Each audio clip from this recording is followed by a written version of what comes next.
So I have two things to say about this. When you are running ads on Pinterest, I do suggest that you do from like the create an ad and not just click on the promote. That way you can make sure that your ads are actually way more optimized. You have the right audience. You just are able to do way more when it comes to your targeting when you run the ad directly from the Pinterest ads back end, as opposed to just going and clicking on the promote, because you end up usually wasting money that way.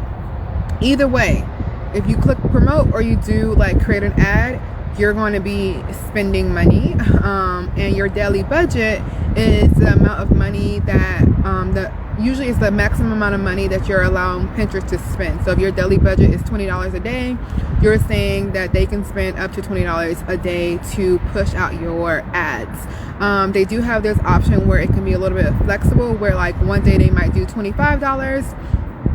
If the budget is like $20, they might do $25 one day and then $15 another day, depending on how things are going. But either way, yes, you're going to be spending money, and you're going to have a credit card on file in order to run ads anyway. But yeah, either way, you're definitely giving them money to run ads.